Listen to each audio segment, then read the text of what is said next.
I love farming games. From Story of Seasons to Stardew Valley to Rune Factory, if a game has farming in it, I am going to check it out. I even played Graveyard Keeper, and the only thing you're really farming in that is dead bodies.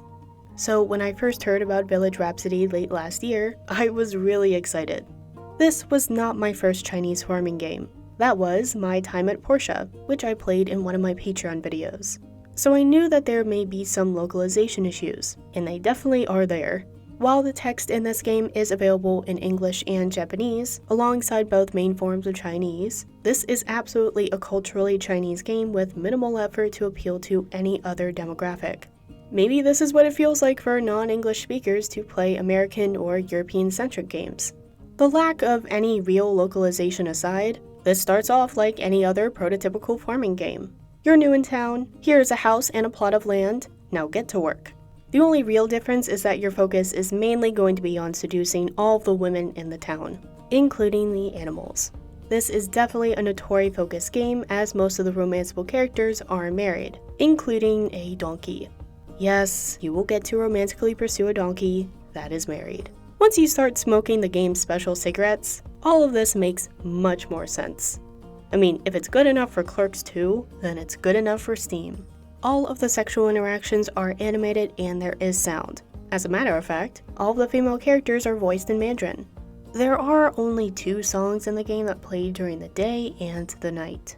I wish there was more variety in the music, but then I also wish there was more variety in the content as well. While Village Rhapsody has left early access, the game still feels short and unfinished. I expect content to continue to release, and if we're lucky, we'll see much more post-release content. Maybe not a Stardew Valley level of post-release content, but a girl can dream. Flavor-wise, this game focuses on the seduction of the village with a dash of monster girls. There is some content that doesn't involve the main character, and nothing is really optional.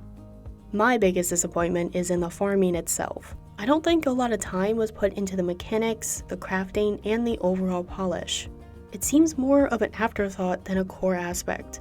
This just makes me want to see someone actually make a more in-depth farming game with adult content. World's Dawn was a decent farming game made entirely in RPG Maker, and it came out like 7 years ago.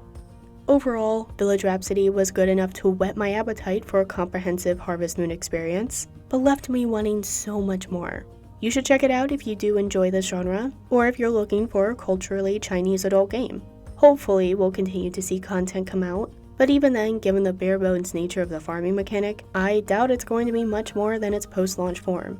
Anyone know of any good mods for Stardew Valley? Until next time, no shaming, just gaming.